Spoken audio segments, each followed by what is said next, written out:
Greetings, my name is Rudimentary Rob. Welcome back to my raft series. Today we're working on a few little tweaks to our raft setup while we make our way to the next storyline location. So, I would suggest you get yourself strapped in, put on your favourite, minor spoiler, I'd say helmet, and yeah, let's get on with the show.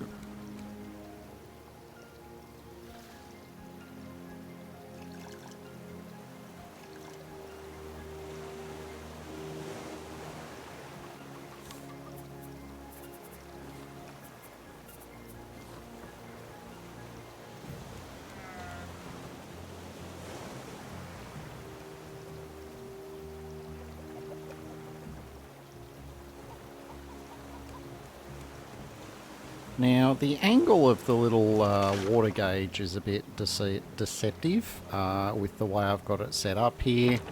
I was trying to put water in, but as it turns out, the gauge indicated it was full, but I didn't really have a particularly good look at it from the angle that I was looking at it. So anyway, we ended up picking it up, dropping it again, refilling it with water, and now we've realised, oh yeah, the needle at that end means it's full, not empty.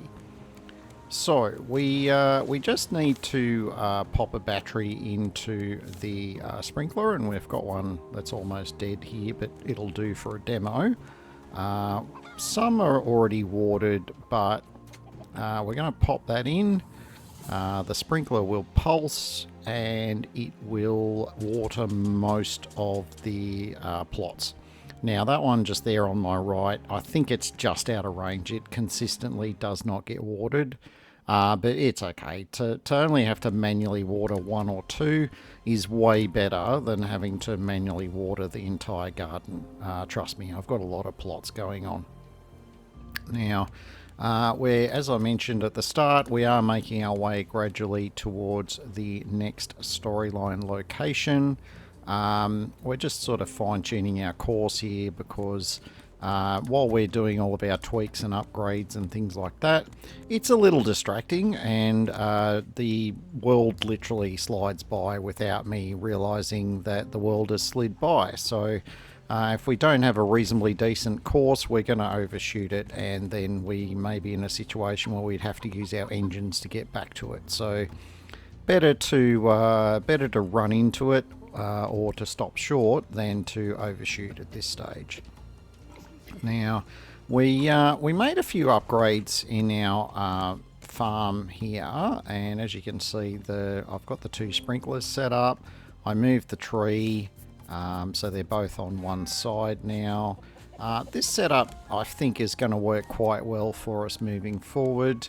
If we need a second llama for clothing issues, which I don't see that being a thing at this stage, but there's quite a lot of raft that I've literally never done before. The next storyline location I have done a couple of times before.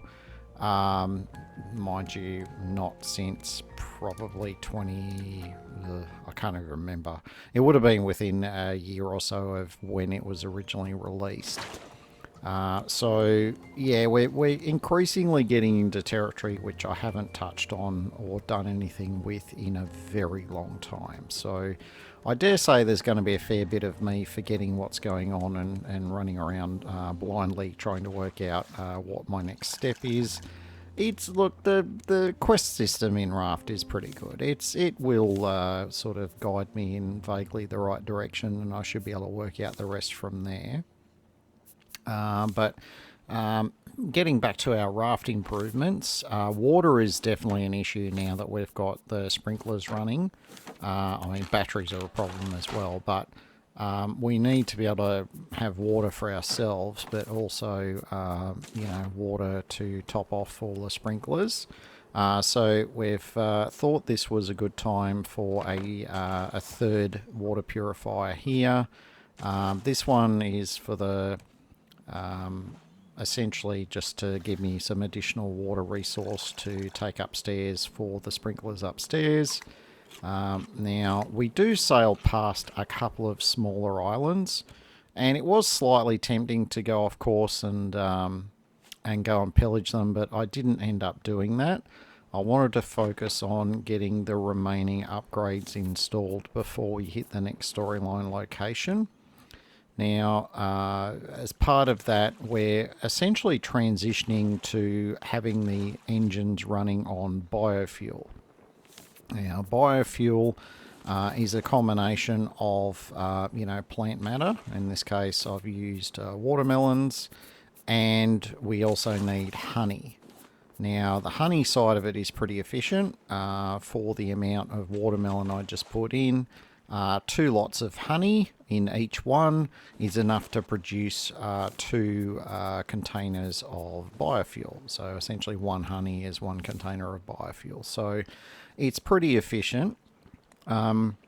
It's the watermelons or other vegetable matter that is going to be the drain as far as producing biofuel. Now we've got our 2 biofuel producers there. Our next job is to get a fuel tank set up so that we've got somewhere we can deposit the biofuel in and then have it connected directly to the engine, so we don't have to manually load the engines. We can just load 1 fuel tank and the fuel will naturally flow to the engines. Now, this is a setup, like I don't honestly remember if I've ever set up piping and a fuel tank before. If I did, it was a really long time ago. Most of the time I didn't bother, but this time around I was pretty keen. I wanted to get it working. Now, what I didn't realise is there's a bit of a hitbox around the engine, particularly around the top of the engine, which is going to prevent me doing the piping the way I thought I was going to be able to do it. Now, add to that, I can't run a pipe over the top of the collection nets because they're not technically flooring, and it appears to want some sort of support in place before it'll let you place a pipe. Now, that's a bit of a pain, and it's going to cause us to do another rework of the back of the boat.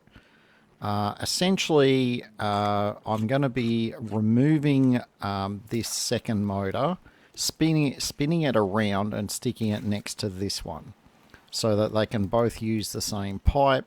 If I need more motors, I'll just use this area over here to set up the additional motors down the track. But for the moment, the 2 are definitely doing the job whenever I need them. So this looking around is me sort of thinking out that plan and what I'm going to need. So I'm going to need a bit of wood. And as you can see, we are not overly blessed with wood. We are pretty much hogging all of the wood that we pick up in our collection nets. We're pretty much using it for upgrades at this stage. And I dare say, even once we get to the end of this episode, I'm probably not going to have very much wood up my sleeve at all, which is not an ideal circumstance. And given we're heading to a storyline location, I'm hoping that does not come back to bite me at some stage. I have a funny feeling it will, but moving ahead with the upgrades, we're just going to get this motor set up next to the current one. We just spin it around 180 degrees, so the water wheel side of it is on the opposite side, and then that way the 2 fuel pipes are going to be running down this same area. I still get access, so I can walk over the pipe, so I've still got access to the whole motor. It just means it saves me a lot of messing around with pipe if I do it this way. And then if I need more motors, I can just do a double up setup. So what I've done here, I'll essentially copy and paste it over to the other side. So we got to this stage. We've got a pipe running vertically here. And this is where I'm sort of thinking, oh, maybe it's a support thing. Maybe I'm not looking far enough up. The tooltip for placing the pipe is not great, I'm going to say. I mean, it's functional, you do get the hang of it, but it's also a bit of a pain. On a side note, we are now approaching the next storyline location. So we're going to have to adjust course here so we don't miss it. and we are now heading pretty much straight for it. So we can kind of ignore this course for now. Or maybe we can't. We may need to adjust it again. But we're just going to drift towards it here for a bit. It's a fairly big kind of an island. It's called Caravan Town. Now, you'll understand why when we get there. But this is a big storyline location, and there is going to be quite a lot for us to do here. But I also want to finish some upgrades. So for the moment, we're just going to focus on sort of docking up next to the island, and then we'll throw anchor down, and then we'll get back to what we're doing.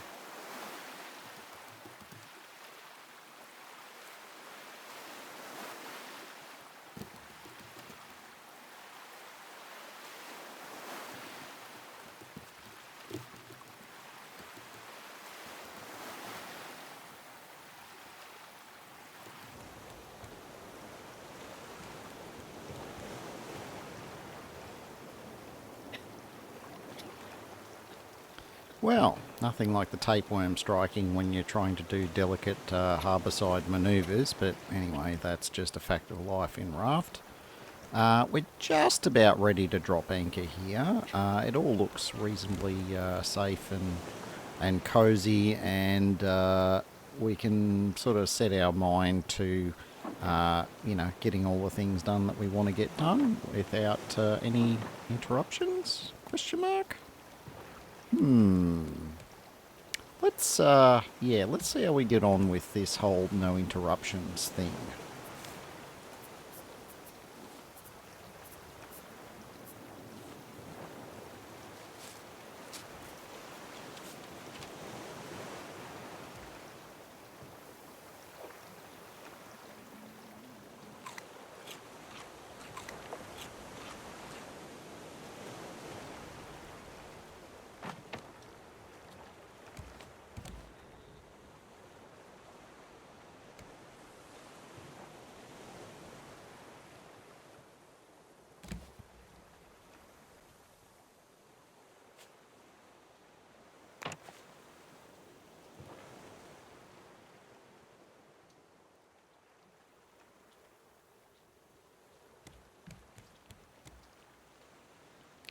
Yeah, this is where I'm kind of working out that I'm pretty sure it's like a hitbox around the engine that's causing the problems. Because I shouldn't need to have floor there, simply because, I mean, we've got a pipe there that seems to be happy. So I recanted and decided to move the fuel tank to this location. And we're going to relocate the biofuel converter-y type things. We're going to relocate them to where I had the fuel tank set up initially. So, look, it all works this way around without any issues. I just didn't think we were going to have that many issues with getting pipes running, but yeah, it's all good. It's all going to work as we need it to. We just need to facilitate moving everything around. Hooray for moving.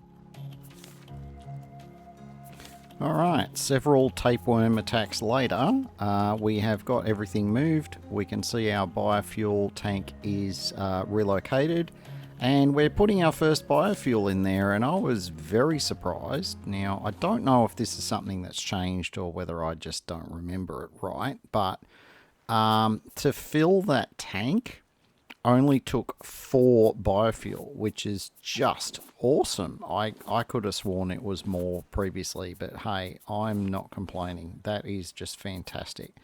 At that rate, I may end up plumbing in additional fuel tanks if I need them in the future. But for the moment, that's just, the duck's guts, so to speak. Now, something I hadn't sort of considered here, but it's sort of was something I stumbled across in a later bit of footage. I noticed that, yes, that did fill the fuel tank, but of course, the fuel now trickles down into the engines, and of course, there's two engines plumbed in. And so when I went back and reviewed the footage for a subsequent episode, I noticed in passing that the fuel tank was not at full anymore. So I need to make a mental note next session to load in and see how many more biofuel it takes to essentially top everything up to full. Because one of the engines we picked up and put down again, which means it's got no fuel in it at all by default. And the one engine that we didn't move, the fuel tank was almost empty anyway. So I'm a bit curious as to how many biofuels equate to, I guess you could say, one engine's worth of fuel. That will give me a better idea in terms of how long I can expect those 4 biofuel to keep me running for, because I'm a little bit curious. I will be surprised if we get, huge amounts of fuel economy out of it. But if it runs, if it's 4 biofuel and it fits, say, 1 per engine, and that 1 per engine was the equivalent of the couple of stacks of wood that I put in it, that's going to be fantastic, because those 4 biofuel are going to last me for probably a day and a half Raft time worth of running the motors, and that's just going to be awesome. I'm going to be able to afford to maintain that. Even if I just have to crunch potatoes to make the biofuel, it's going to be worth it. So I'll keep tabs on that, and I'll give you a bit of an update in a future episode. But for now, the biofuel stuff is actually looking like it really was worth the effort. Like, I knew it was an improvement, I just didn't think it was that much of an improvement. So yeah. Anyway, we're harvesting all of our gardens. This is our kind of final layout that we've got here at the moment. I may tweak 1 or 2 of the potato beds a little bit just to see if I can get them under the sprinkler. But for the moment, I'm happy enough with where the water goes and how efficiently it is watering all of the crops. So if I don't end up moving anything, then, I'm already happy, kind of thing. So that's awesome. You can see the trash compactor in the background there working away. I'm essentially crunching up things like palm leaves and plastic when I have an excess amount of them. It clears room in the chests, so I've got room to collect more. And the next time I run across a vendor, I want to have a respectable amount of trash cubes available, so I can buy some bait and potentially look at, catching fish and increasing my reputation with the vendors to see what other fun and fantastic upgrades we can achieve. So we're just planting up all of our gardens here. Once it's all planted, we are going to get it all watered again, and then we should be good for food for a little bit. We may need to cook a couple of recipes before we head up onto Caravan Town, but for the moment we're not doing too badly. With this many potatoes in the ground, we're not going to run out of potatoes anytime soon. Now, you may have noticed that different, shadow there. Yeah, I don't remember Caravan Town having a bird before. Now, if it did, it must have been something that Itchy took care of in our multiplayer sessions, and I just completely don't remember it. But yeah, there is a bird here, and it didn't aggro on us for a really long time, so I don't know if it's got a really big patrol path or whether we were just lucky. But we've got a bird actively dropping rocks on our lovely boat. Now, it's not actually, doing any damage at this stage. It is quite loud. It is quite annoying. And I was climbing the walls by the end of this session, wishing that the damn thing would find somewhere else to annoy and just leave me be. Now, I'm not sure what's happening here. I think it might have been just the cumulative effect of the waves and the raft where I had it anchored, but it was all going a bit, you know, pear-shaped, and the raft clearly did not want to be here. So I'm thinking about lifting anchor and just reversing a little bit. And in fact, that is exactly what we're going to do. We're going to, and we cop a rock to the head. For the 2 seconds we had our head uncovered. Well, that's what birds will do. We are going to weigh anchor here for a moment. We're going to fire up both engines and we're just going to reverse away. I'm not even going to try and get upstairs. I know the steering is set straight ahead. I know the sails are currently not employed, and all I want to do is just back away from the coast a little bit, and that is what we have achieved. Yeah, this is our situation at the moment. We're just going to drop anchor here. I don't know if the bird is going to take a hint and leave us alone, but we shall see. For the moment, we're still getting bombarded by rocks, so clearly the bird is not prepared to let bygones be bygones. So we're just going to re-water all of our crops, and with a full battery, it did actually water everything except that one potato bed on the end that I said was potentially a little bit out of range. And yeah, so we'll pull that battery, and we're all set up for our next round of growing. And speaking of being all set up for things, we're all set up for the end of this episode. If you've enjoyed it, don't forget to give me a thumbs up and to consider subscribing if you're not already subscribed. Until next time, my name is Rudimentary Rob. Thank you very much for watching, and make sure you have yourself an absolutely fantastic day.